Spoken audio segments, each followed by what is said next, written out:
повелете доколку имате прашања.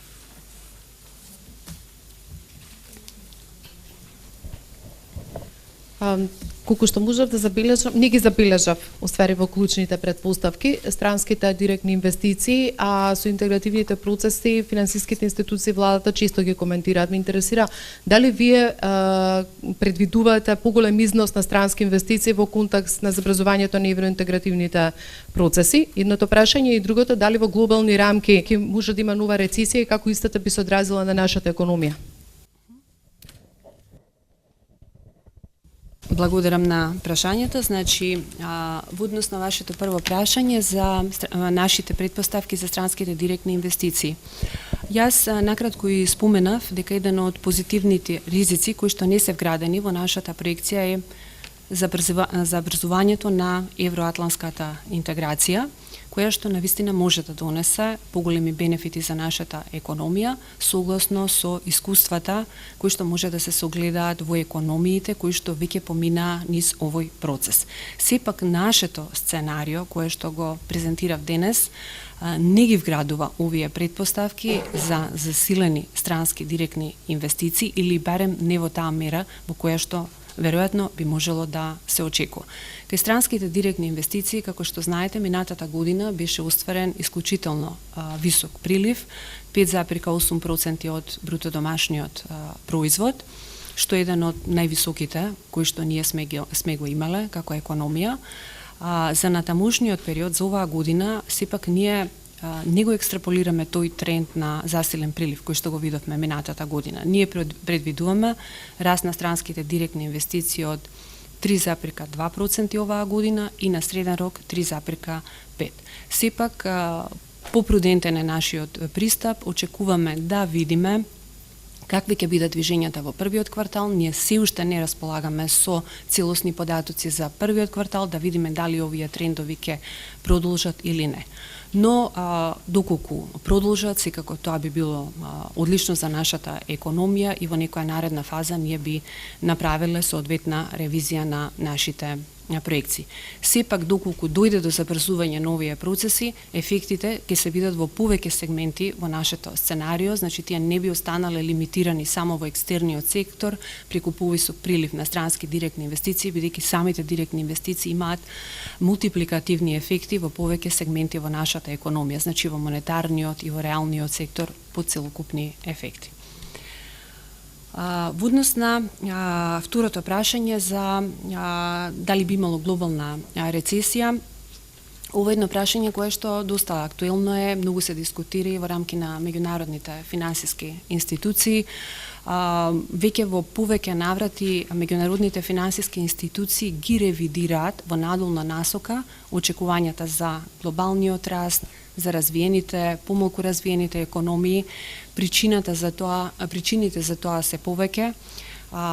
Една од клучните причини се глобалните тензии, глобалните трговски тензии, кои што може да имаат пошироки импликации врз целокупната глобална економија, понатаму геополитичките тензии, можноста за затегање на условите на финансиските пазари, кои што исто така можат негативно да се одразат и да влијаат врз инвеститорите, а сето тоа негативно да се одрази врз премијата за ризик, начинот на кој што инвеститорите ги согледуваат земите и колку бараат принос согласно со ризиците кои што тие ги гледаат.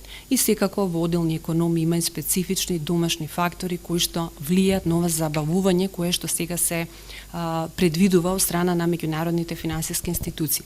Меѓутоа, сепак би потенцирала дека тоа е забавување на глобалната активност, дека се уште не се очекува рецесија, значи забавување од 3,6% изминатата година на 3,3% оваа година, и сметам дека некако, барем засега, дискутираат за даваат тежина повеќе на привремени фактори со оглед на тоа што за наредната година повторно го враќаат глобалниот раст на патеката од околу 3,6%.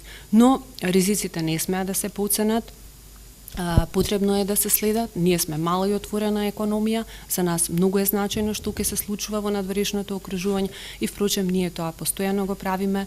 Ние 2 пати годишно имаме макроекономски проекции, меѓутоа тоа не значи дека постојано на месечна основа ги следиме најновите движења и правиме преоценки како тие би се одразиле на нашите очекувања и ќе процениме доколку оцениме дека има потреба, можеме ние претходно да направиме целосна макроекономска проекција, а не истата да се прави само 2 пати годишно. Но сега значи не се зборува за рецесија, само се зборува за привремено забавување на глобалниот раст.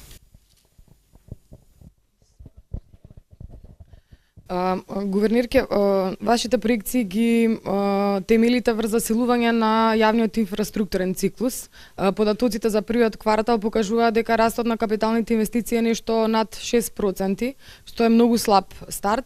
Премиерот Заев најави ребаланс дека ќе има летово, меѓутоа тој го потпира ребалансот на зголемените приходи во буџетот, а не на слабата реализација на капиталните инвестиции.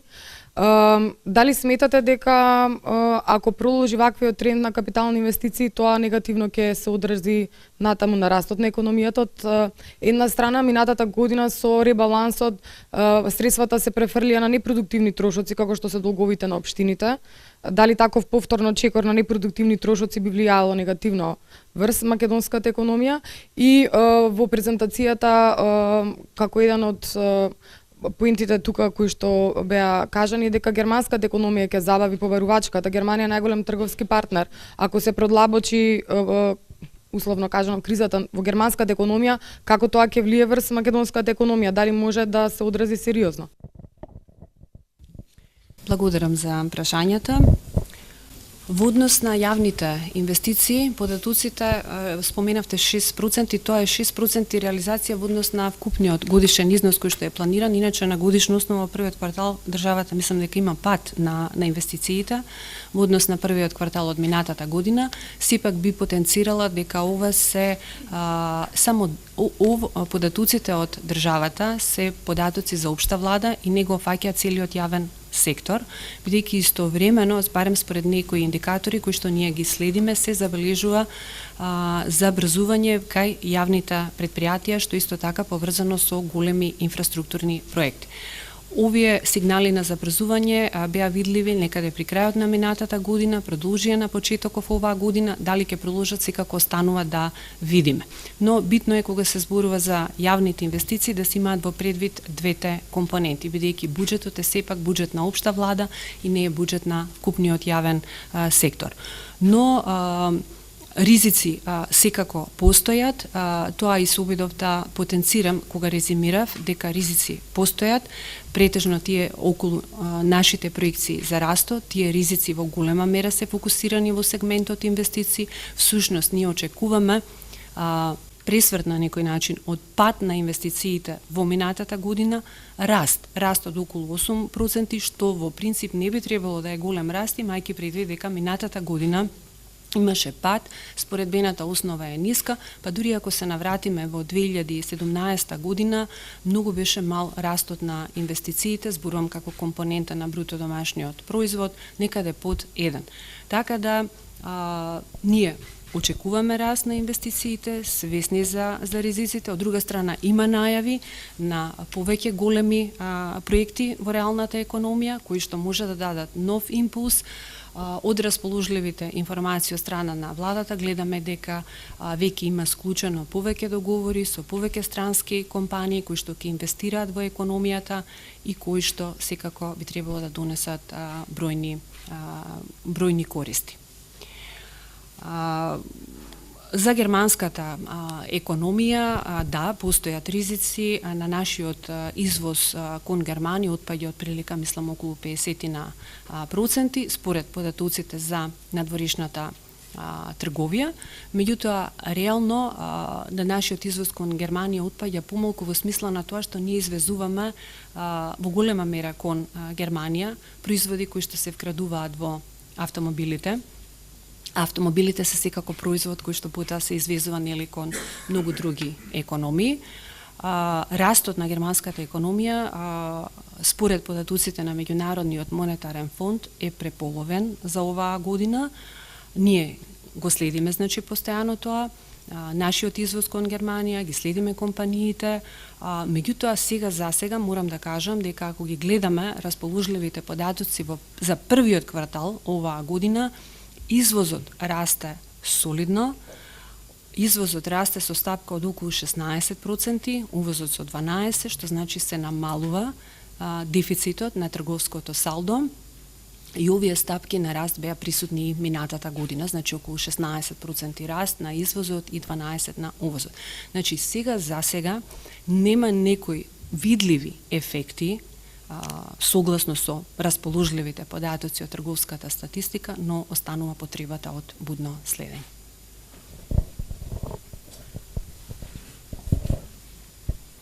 Гувернерке, јас би прашала нешто надвор од темата. Дали може да објасните за граѓаните кога може да се очекуваат првите пари со новото име, односно кога ќе бидат пуштени во оптек и докаде е тендерот што го распишавте, кога ќе бидат распишани нови, да објасните малце околу овој процес?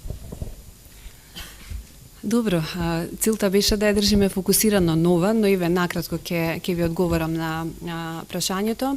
Значи, пуштањето на новите пари во оптек прелиминарно го очекуваме некаде на почетокот на наредната година, бидејќи процесот вообичаено трае од распишување на јавниот повик до конечно завршување на постапката и изработка на парите. Значи очекуваме некаде почетокот на наредната година да бидат издадени првите банкноти со новото име на Народната банка.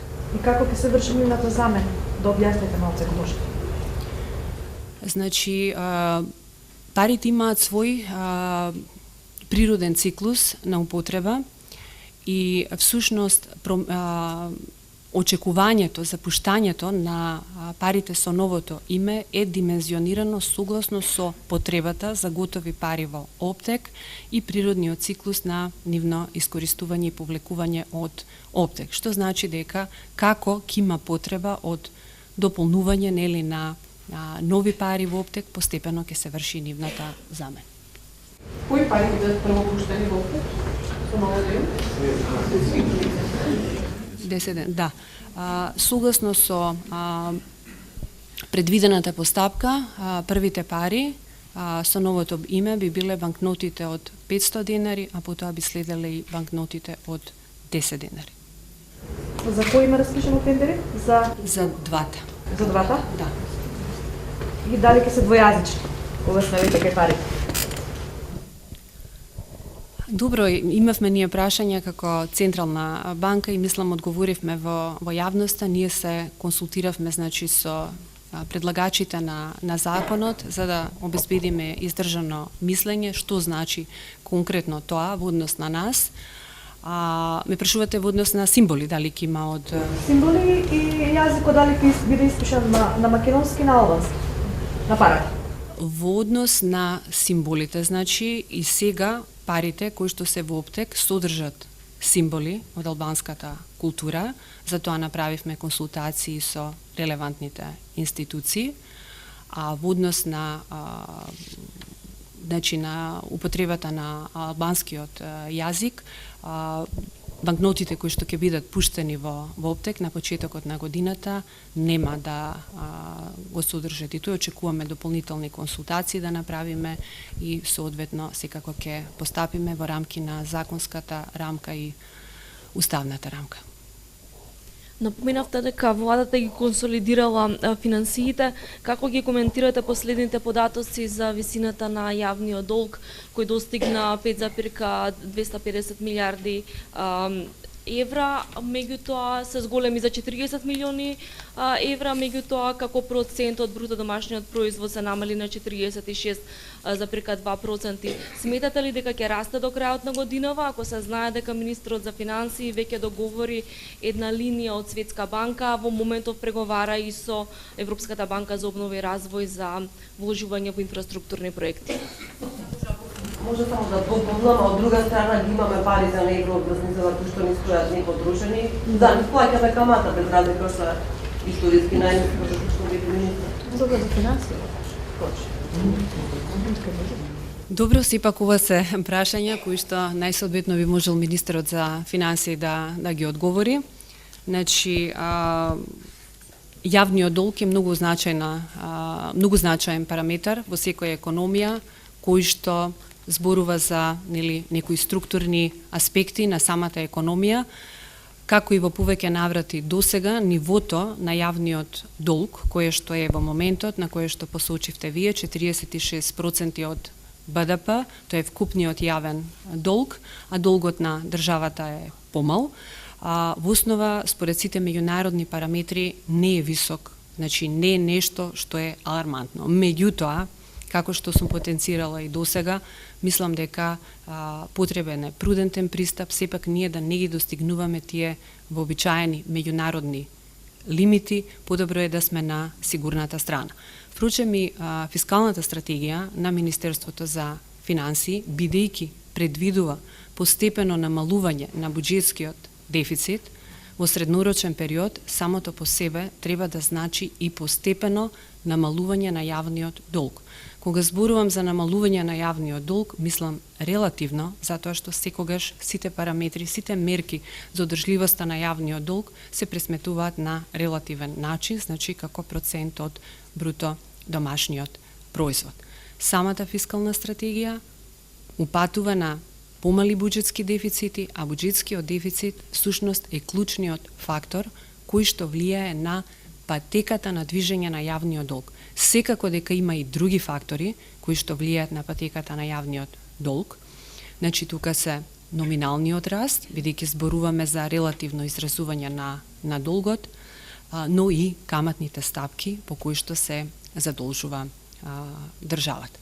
За нас, како монетарна политика, многу е важно да продолжи овој процес на кој што е всушност отпочнат на постепена фискална консолидација, кој што ако продолжи, веруваме дека ќе доведе до прво стабилизирање на нивото на јавниот долг, а и понатаму и негово намалување.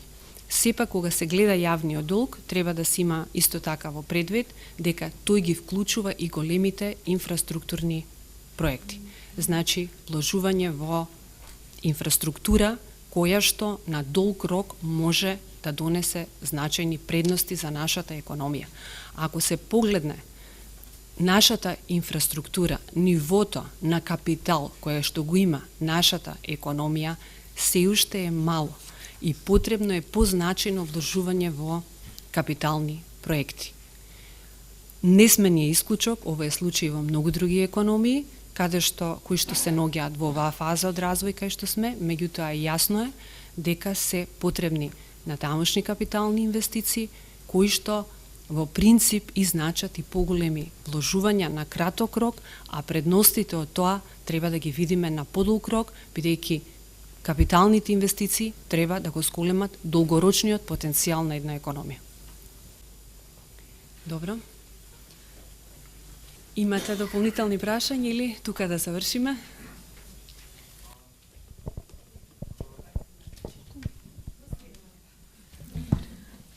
Ви благодариме на сите на присуството и исто така на прашањата.